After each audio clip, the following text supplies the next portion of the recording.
In the world of Micro Four Thirds, camera bodies are smaller, lenses are lighter, and the crop is ×2. The real reason, however, to choose the Micro Four Thirds system like the Olympus or Panasonic is size, weight, and price.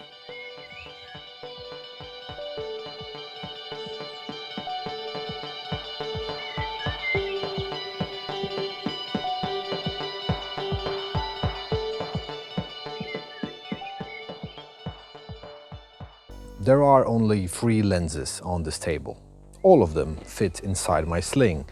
The 9mm Leica 14-140 Panasonic and Leica 1-400.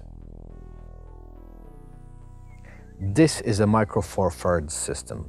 Lenses for the APS-C or full frame systems would be roughly 4 times the price, 6 times the weight and 5 times the length. Let's start from the zoom lenses, from an amateur videographer perspective. 14-140 and 1-400. The zoom ring is a bit stiff on both. By stiff I mean that it's not easy to perform smooth zooming action by hand, not only because of the lens resistance, but also due to inconsistencies of the operator. If you need to zoom in and out often, a dedicated pulling system would be the best way to go. I understand that you consider buying these lenses, especially because of their extraordinary zoom range. And you are right, this is the main feature of both of these lenses. The internal zoom mechanism is extending the length of the lens while you zoom, and this is not ideal for stabilized gimbal shots.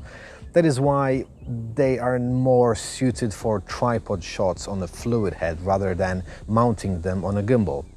However, both of these lenses can be used on a gimbal at fixed focal length. Just set it and forget it. Make small changes or rebalance from shot to shot. Wide shots and telephoto angles are all possible. 14-140 is a remarkably good for everything lens. You may be disappointed to hear that 90% of the time I use the 14-140. The remaining 10% gets equally distributed between the 9mm Leica and 1-400. Both zoom lenses are stabilized internally and can create the dual IS stabilization system on selected camera bodies like the Lumix GH5. Combining in-body and lens stabilization allows to take videos handheld while zoomed in even at 400mm, with good results. The shorter the focal length, the easier it is to achieve amazing stabilization. I am sure that you already know that if you are planning to sell your footage to National Geographic, a tripod and a fluid head are a must. In reality, the stabilization is mostly useful in handheld mode. On a tripod, it's recommended to test your gear with stabilization off, as it may yield better results, especially when on a fluid head. Here you have some handheld shots I managed to obtain with the 14-140 zoomed in at around 35-50mm.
You need bokeh. These lenses are definitely not the bokeh kings. However, the more you zoom in, the more separation from the background can be achieved.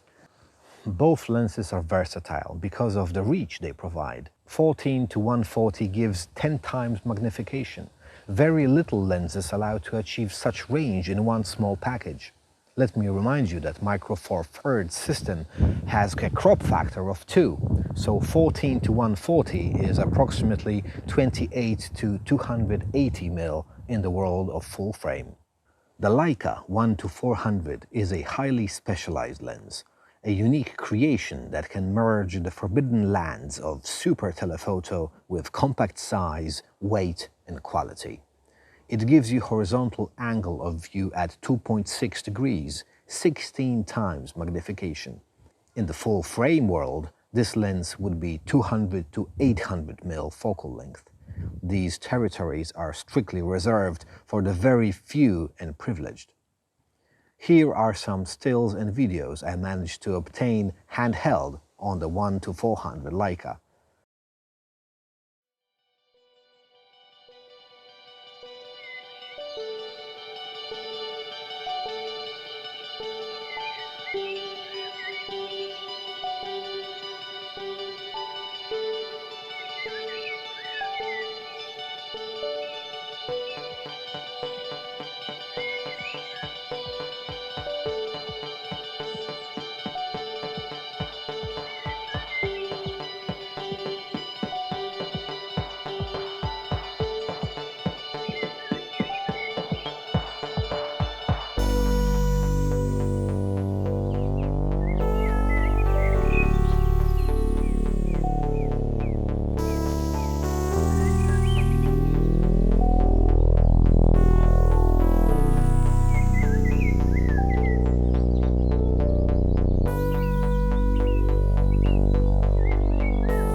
Its focal length of 100mm is too long for daily family photos of kids running around. It's too long for larger objects, even at some distance away. I tried to photograph a bridge from a distance of 20 meters more or less, and the lens was too long to capture the surroundings and frame the object in a reasonable way. The reach of this lens is so great that when doing bird filming, for example, I often tend to zoom back to 100mm just to find the object on the sky and then slowly zoom back in, keeping the bird in the frame. For wildlife video, the long-range zoom capability of this lens makes it an excellent choice. It's also a very versatile lens for travel photography. Outdoor shooters will appreciate the lens's weather sealing and durability. Professionals and enthusiasts alike can benefit from the superior performance and image quality. It's worth noting that potential buyers should be cautious and consider their specific needs and budget before making a decision. All these lenses are native Panasonic lenses, so expect the focusing speed to be almost instant. Definitely better in comparison to non-Panasonic lenses. Keep in mind that Panasonic G series is a non-phase detect system. For videos that involve tight spaces like car interiors or architecture, I bought the Leica 9mm to replace the Tokina 11-16 that I used with the Viltrox EF-M2 adapter. The Tokina was wider but bigger, heavier, had less low light ability, it was less sharp, and the autofocus was out of date. This, however, Leica is sharp, has extremely close focusing distance and can perform well in low light conditions. Macro-like shots are no problem for this lens. No stabilization is included.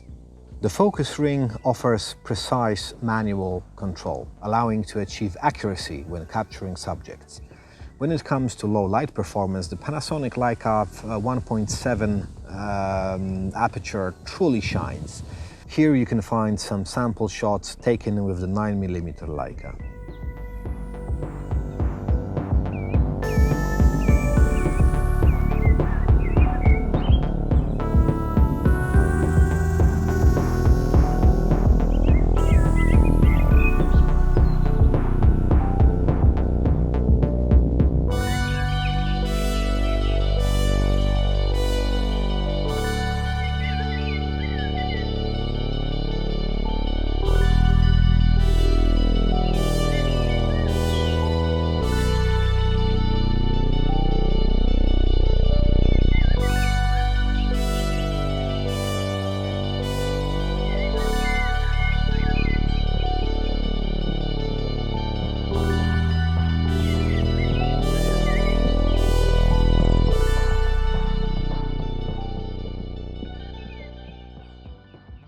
The wide maximum aperture allows for exceptional light gathering capabilities, resulting in clean and noise-free images, even in dimly lit environments. I don't really need anything else. The sling I have over here is fully packed. It's got filters, cables, power banks, lenses, spare batteries, cleaning kits, flashlights. To be honest, I would be perfectly fine with only the Panasonic 14-140. The ability to go down to 9mm enables me to be more versatile, as well as zooming to a 400mm allows me to take shots otherwise unattainable. It's up to you to decide, what are you shooting the most? Wildlife? Sports? This lens. Interiors? Tight spaces? Maybe a little bit of macro? This lens. If you don't really know, this lens.